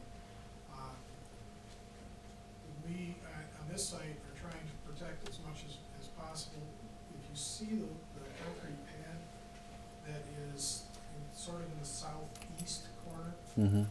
instead of putting it out in the parking lot where there's traffic going over it all the time, we took it out of the traffic areas. We put a concrete slab over it so it's protected. We didn't want to take the semi-truck that would be delivering gas and getting it inside that development all the time, so we did it by, you can see that kind of offshoot off the east-west road, Mm-hmm. so that they can pull off there and they can load, unload their fuel, not in the roadway, not internal where you're struggling with all the traffic. Mm-hmm. So, that was something that Mitchell's were took a lot of care in, and that end of that, overall development is where they're going. There's sit-down area for restaurant eating, the ice cream parlor, that is all down on that end. So they did not want to see any of the semi-trucks coming in, parking, interfering with that type of traffic. So, with petroleum people, we were able to come up with a design that accommodated their wishes, made it easy for the guys to load and unload. But as far as the environmental, I'm gonna pass off to somebody that knows more. I speak in front. Just a quick overview, not a certification. Briefly, two 25,000-gallon double wall baffle tanks. Outer wall is a non-corrosible poly wall. It has alarm systems, interstitial alarms in between the two layers of the tank. So if you have any leak inside the tank, it'll set off an alarm. State-of-the-art overfill prevention, spill protection materials, active recovery sumps, all the bells and whistles that you would see at a really high-end gas station development. And it's all regulated under Part 211 of the Natural Resources and Environmental Protection Act. So the DEQ, actually formerly DEQ, now EGLE, has jurisdiction over that process. Mm. But it'll comply with all of those rules. As Tim said, it's a world of gasoline venting has changed dramatically in the last, certainly in the last 20 years, Mm. even more dramatically probably in the last 10, as far as how stations have responded to those requirements. Mm-hmm. Okay. Before you sit, if I may. So, thank you for the answer, by the way. Regarding like an overfill in an automobile, and you get some splashed gasoline on the pavement, are there technologies now that are used to help protect wash off? So let's say it's raining, right? I mean, getting that benzene in the river is not a good thing, right? Right. So how does that regulated by the state currently? Well, generally speaking, if you have any spill that's over a reportable quantity, then that has to be reported to the state, the EGLE, and you have to have every station has a spill response plan that includes, having materials there, including sorbent booms to cordon off the area if you had a significant spill. Most of those splashback spills are, less than a quart. Right. Typically a little bit of kitty litter or sand basically soaks it up. You go out there with a vacuum, that usually does the trick. If you had a larger spill, certainly you're going to know about that really immediately, and then you have the sorbent materials to basically deploy and make sure that those are soaked up before they get anywhere sensitive. Thank you. Did you say 2 tanks? 2 tanks, 25,000 gallons each. They're what's called baffled tanks, so they have sections that contain, premium, Okay. et cetera. That was going to be my question, was how do 2 tanks equal 4 types of gas? But you answered it. All right. And this is a diesel hand P back here on the, Recreational and diesel, yes. so I guess my concern around that design, it's nice to have parking there, but if I'm filling up with diesel and heading west, I'm probably also getting a pizza and then people don't want you sitting there, so I'm kind of concerned of how I'm gonna turn around and get to that RV spot. And I'm most likely gonna pull out on the side of that road and wait for my wife to grab the pizza. And anyways, just a thought there. I'm not sure about the maneuverability for, That back area, if you start looking at the actual dimensions on there, you could pull up to the rec pump and pull forward in the northwesterly direction, actually do a U and pull right back into one of those spots. There's, but I don't want to because I'm going west. well, you are the And a grocery store.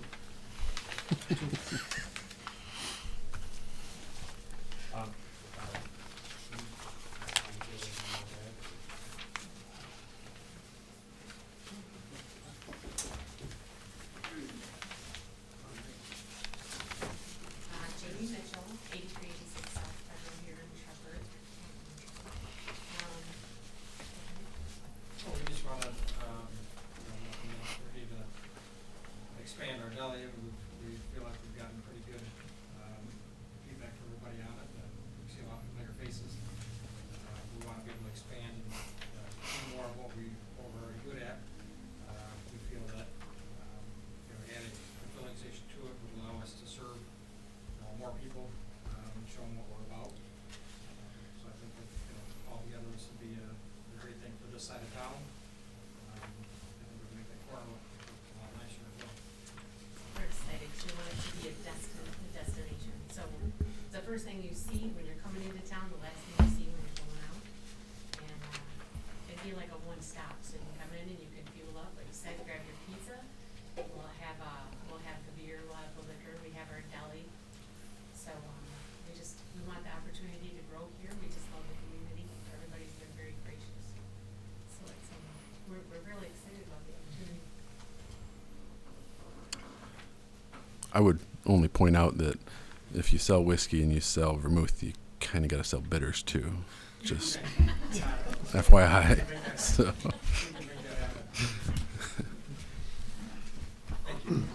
Thank you. Thank you.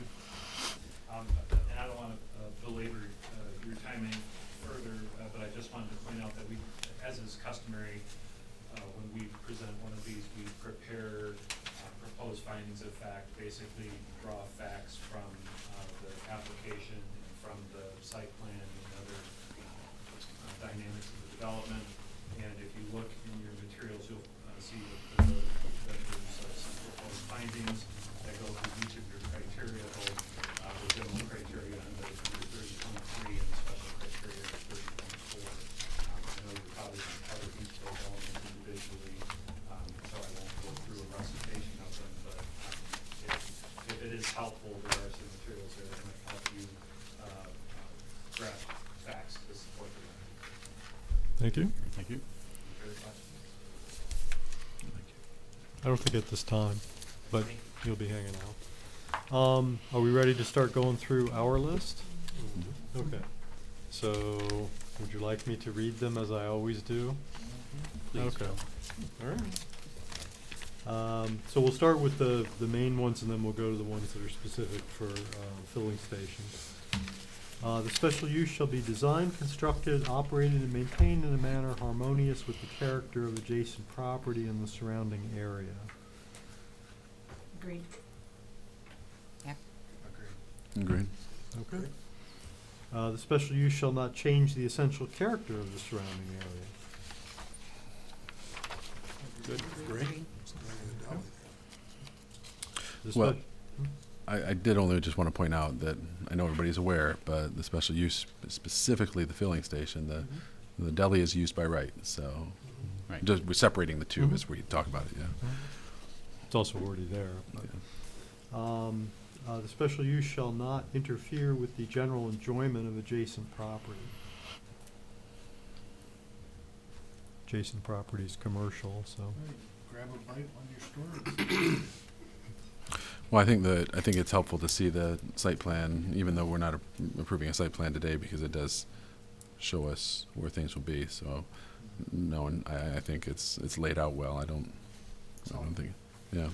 And if it were to interfere with adjacent property, I mean, it doesn't abut anything directly other than B5, and we have a filling station kitty corner to that. That's a Michigan term, right? Kitty corner? I can Right. use that? Right. Okay. Number 4, we kind of just touched on that. The special use shall not be hazardous to adjacent property or involve uses, activities, materials, or equipment that will be detrimental to the health, safety, or welfare of persons or property through the excessive production of traffic, noise, smoke, odor, fumes, or glare. It's a filling station, so it has toxic substances present, but as was just described, there are state requirements that have to be met. And also, as was pointed out, there's a filling station nearby. Any concerns on that? Number 5, the special use shall be adequately served by essential public facilities and services, or it shall be demonstrated that the person responsible for the proposed special use shall be able to continually provide adequate services and facilities deemed essential to the special use under consideration. The said facilities or services shall be approved by the Central Michigan District Health Department. And Those services are already there? yeah, and we assume they're approved and will continue to be approved, so. Other thoughts? All right. Number 6, when deemed necessary by the Township Board or Planning Commission, the use shall be adequately screened by distance and landscaping to protect the rights of all adjoining property. I think we've noted that the adjoining property is, B5. is commercial and also owned by the applicant. The only, this is the only one I had any kind of concern on at all. On the south of the property along the east edge, there are, I mean, granted it's across the street, but we are talking about moving some traffic farther south than we currently have at the existing site. You know, that additional drive that's there, that comes out onto Lincoln, obviously we're gonna have traffic lights coming to the east on that. I mean, that was my only concern if I had one. But regardless, it is a B5, and whatever you put there is gonna likely have some traffic, right? So that was the only concern I had, and it's not. Is there a strong- screening resolution that you're suggesting, or? I don't know that it would help. You know, I mean, you could could put screening maybe to the west of the sidewalk, along some of that Lincoln side, right? But I think the real lighting issue is going to come from the traffic coming in and out, right? Which I'm not sure that's. If it wasn't a filling station, let's say it's a restaurant, which is a B5 type property, I could see the same drive there. And I just wanted to point it out that whatever development's there, probably that's going to be a concern for those that live across the road there. But I'm not sure that there's any remedy to that. Is the fueling station, what, do we know the hours of the fueling station? 24 hour. So what's directly across from the drive? That's not the condos or it's not the duplexes, is it? That's the bank.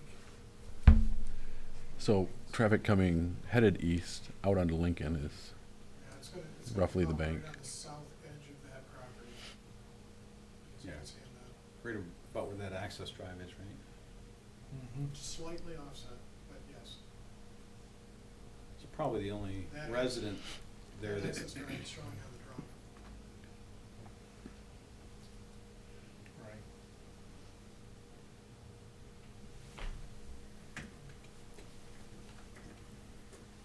So that's quite a distance away from people turning into the gas station and people pulling out, to come around the building. It's more the people turning south out of the new drive, like Shine on the end of the duplex.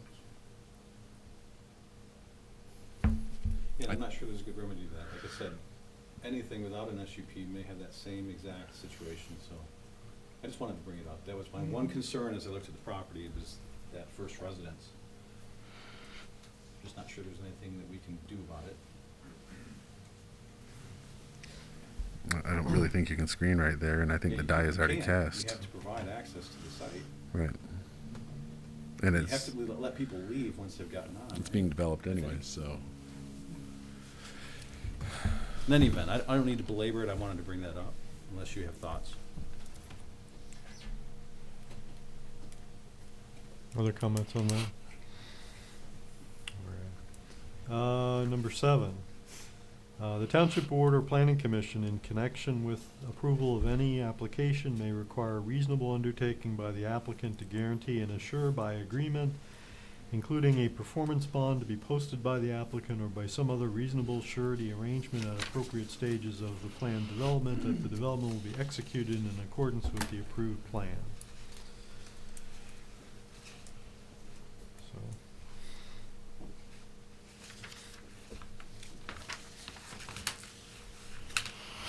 Number 8, that such use will be an asset to the township.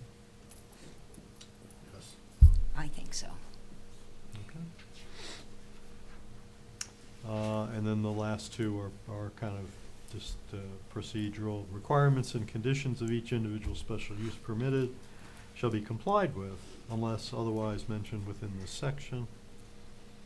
And then any special use permit may be revoked by the Union Township Board upon recommendation of the Union Township Planning Commission whenever the operation fails to comply with any of the required conditions or may be subject to the penalties of this ordinance. And reminders, approval of the special use permit shall be valid regardless of change of ownership, provided all terms and conditions of the permit are met by any subsequent owner. And then in instances where development authorized by the special use permit is not commenced within 1 year from the date of issuance, the permit may be reconsidered or voided at a regularly called meeting of the Planning Commission.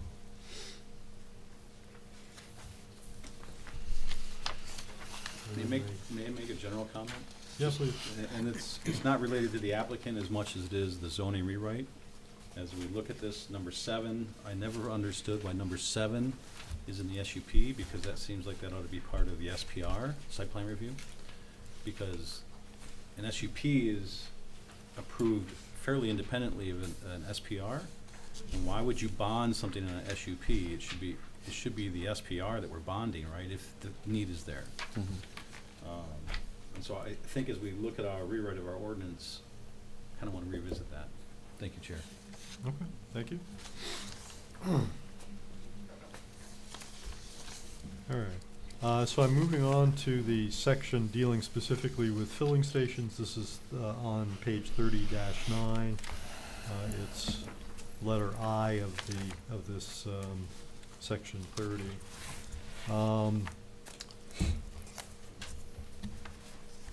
And these are, some of them are just checklist sort of things. They are located only in Ag B4, B5, B6, or B7 districts. This is B5, so it meets that criterion.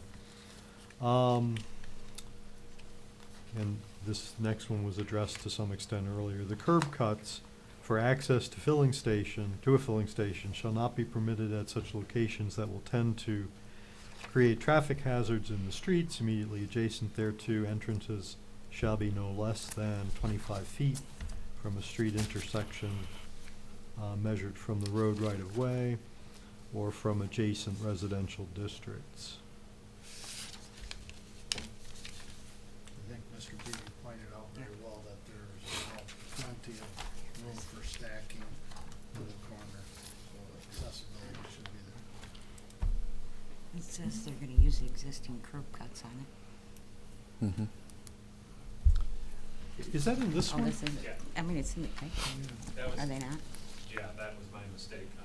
When I was originally talking to Tim, I didn't have the benefit of having the site plan in front of me. That's the only thing that's not accurate, is that I put in here that we were gonna maintain the existing curb cuts. The curb cuts are actually going to move further out, which will improve safety. turning radiuses and the stackability of waiting traffic. Okay, good. Right. Thanks for clarifying that. All right, number 3 on this one, the minimum lot area shall be 15,000 square feet. And this one is, 3.3 acres. okay, so well beyond that. And arrange so that ample space is available for motor vehicles that are required to wait, filling stations that are intended solely for the sale of gasoline, oil, and minor accessories, having no facilities for repair or servicing of automobiles, including lubricating facilities,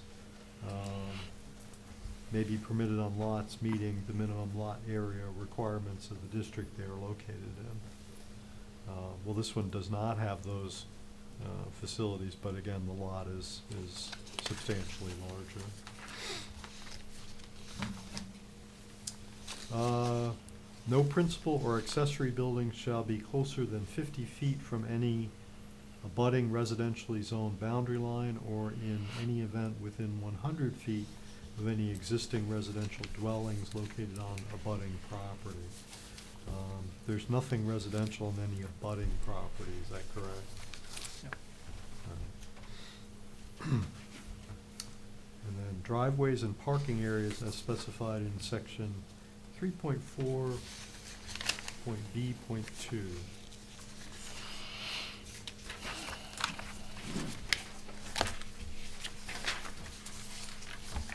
That states all entrances and exits shall be designed in accordance with the Isabella County Road Commission's requirements.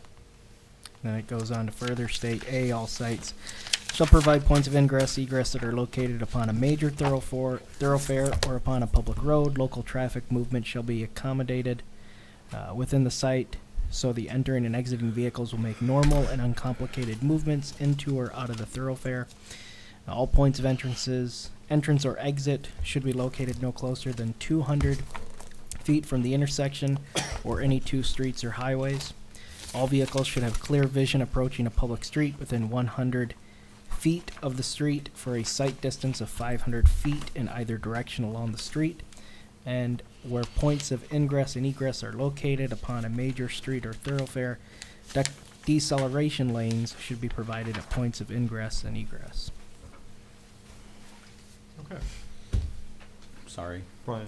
So I would think that item 2, 3, 4, and 5, and 6 are all things that we can't really address now. I mean, they have to be requirements of whatever the site plan is, right? Yeah. I mean, so whatever, if we approve the if we were to approve the SUP, any site plan that came before us is bound by these items, right? That'd be my take. I didn't read 6, but 6 is all lighting shall be shielded from adjacent districts. It just seems like these aren't points that we need to review No, as we much don't. as these are Right. points that need to be done on the site plan itself. Mm. The mock-up doesn't show any freestanding lights. Are the lights just gonna be on the canopy and on the building itself? Photometrics haven't been done yet, so. Okay.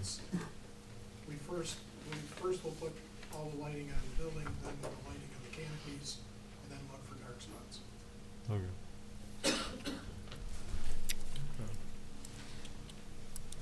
Other comments or concerns or questions regarding the criteria?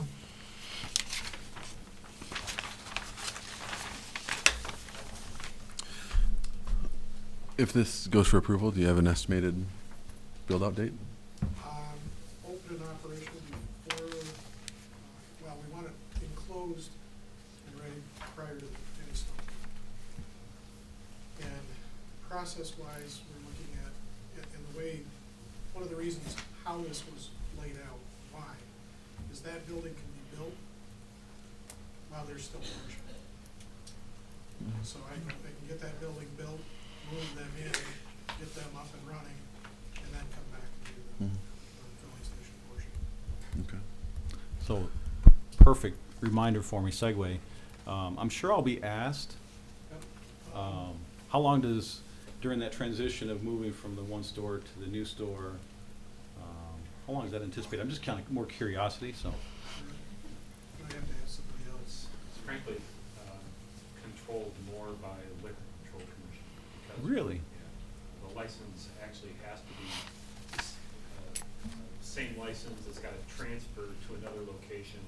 The LCC inspector's gotta come in, he's gotta approve it. And I think that the physical aspect of moving is actually pretty straightforward and can be done, in a matter of a day or two. It's getting, once you've got the building up, you gotta bring the LCC people in and getting them on their schedule.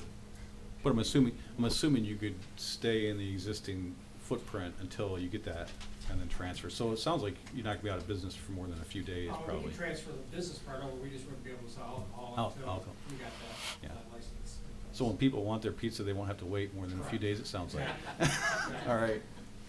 Thanks for answering. Okay. Other questions or comments? Is it definitely gonna be a mobile station? Is that a done deal? I'm sorry. A mobile station? It's in the rendering. I mean, that way. yeah, that's why. Okay. He's got a mobile shirt on, I noticed.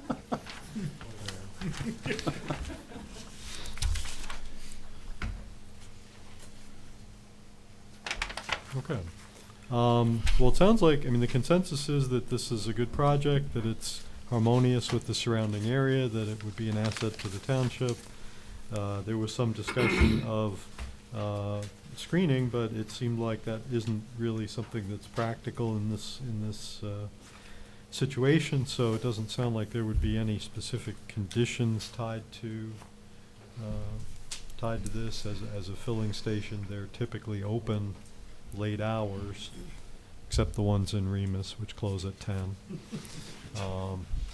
So, we can have a motion if anyone's ready, or we can have further discussion if that is your I'll only make pleasure. one other comment, if I may, on the light issue. Looking at the map, there are parking places that point to the southeast. So it's potential you could have late night travelers parking there with their headlights shining. Yeah. There's actually, I mean, there's a fair amount of, or at least there's some green space where one There might is. put some shrubbery or something.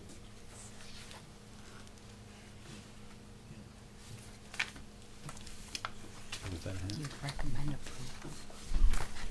Where's the main approval? Do you want me to do it? You wanna do it? Well, if nobody else wants in on this action, I'm going to make a motion to recommend approval of SUP 2019-03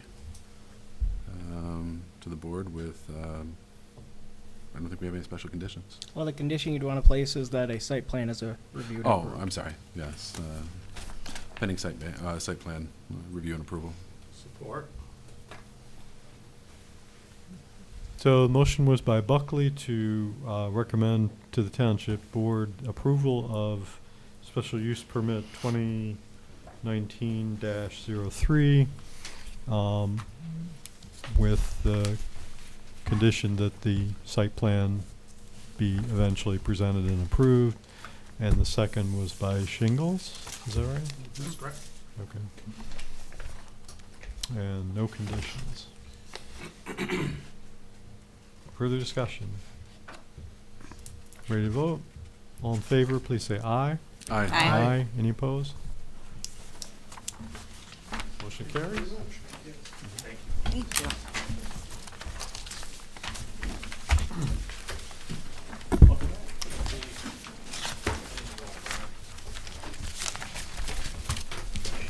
Different point of view out there. Bidders. Yeah, never I mind. might have to sit out there and We'll give our audience a moment to exit the facility before we move on. Do I get to get up in there too? They're wearing a Oh, we're done, sweatshirt. right? That was your opportunity. We're pretty much there. Okay. So we've completed our new business. Is there any other business? it sounds like you're going to possibly, well, we still have the issue of determining what to do with regard to scheduling the meeting with the consultant. So it sounds like between May 29th and May 30th, there was neither of those 2 days were all 9 of us available. So do we want to look at, do we want to go with one of those 2 dates, or do we want to look at the first couple weeks in June? I would just note that, I mean, if you had a chance to look at sections 6 through 10, they, in volume alone, they're not what 1 through 5 was. There's a lot more material. So if we did stick with, say, meeting the 29th through the 30th, that gives you guys about another week to review that material.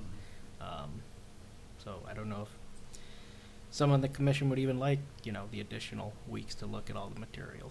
But I wouldn't mind looking at the first week of June. I think if we get too much past that, we might as well just go with however many members we can get. But if we can maybe do one more round of taking a look at the first week of June, is anybody okay with that? Yeah. Well, do you want to have Peter send out an email to which people would Yeah. offer specific dates and then respond? Mm-hmm. Okay. well, I did want to say, I thought in my recollection there was one person that wouldn't be able to do June 6th. Yeah, I can. Actually, I can't either. Yeah, and so that means the only, we already have meetings scheduled for Wednesday and Monday that week. Unless you guys wanted to meet on a Friday, the only day I could offer you is June 4th on a Tuesday. Works for me. Works for me. And I know we have one member absent. I can contact him tomorrow and see if I guess June 4th works as well. But if you guys are looking at the Yeah, first I'm week, that's what I'll send the email out. I'll ask you about June 4th. Do we know that the consultant is available that night?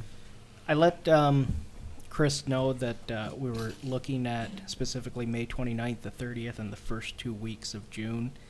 He didn't say that he had a conflict with either. Okay. And you're thinking 6 o'clock again? Yeah, I think that helps with our consultant, of course, is driving quite a ways up. And Yeah. Okay, so no one here has a conflict with Tuesday, June 4th? I don't. Don't believe so. So Pencil it in. go ahead and send us an email to Yep. give people a chance to confirm that. Do you know, will he be bringing some revisions in the sections 1 through 5 that we had discussed? No, we're not going to be tackling that at this point. The way we have it is we have the 3 parts. We have a possible break it into 4 parts. We have what I'd call a 4th meeting in our back pocket that the consultant is willing to work with us if we can't get it done in 3 parts. But then there's a 5th meeting if we use all 4 in these parts instead of breaking it up into 3. If we broke it up into 4, that 5th meeting would then to be review the sum of those parts. And so we are going to get a second chance to look at everything that was in part 1, but we're not going to look at that until we're get through all the way to 15. I guess it would be helpful if he's gone back, and we can discuss this with him, if he's gone back and made some of those revisions, to go ahead and send them so we can review on our own. Sure. Okay. Anything else on that? All right. So no other business I'm hearing? Okay, so briefly, extended public comment. Everybody Our audience left, but, if anyone would like to address the planning commission on any item, whether it was on tonight's agenda or not, they're invited to do so at this time. Just give us your name and address for the minutes, and limit your comments to 5 minutes. It's open at 9:05. And seeing none, it's closed back up. For final board comment, any comments from commissioners? I had Yes. just, I don't know, maybe just some food for thought. I don't know that we need to resolve the issue here, but I was kind of curious, Alex, when you recused for the second issue, I was kind of curious how that worked, because Mitchell's was the one that it was really the applicant, right? It's a joint applicant. It's a because, joint? Yeah, although it's Mitchell's, the property is still owned by McGurk Self Storage. Okay, all right, because I was confused by that, why you would have to recuse on when. I think the building and the property is owned by McGurk. Okay, Mitchell's All right. are leasing the space. okay, all right. Well, that, I mean, I guess that clears it up, but I was just confused why you would have to sit out the second one, so. It's encouraging to see that kind of development out there, even more development. It's gonna look nice, I think. I think so. Other comments? Okay, if not, then we have completed our agenda, so we'll adjourn, and we'll likely meet again the first week of June.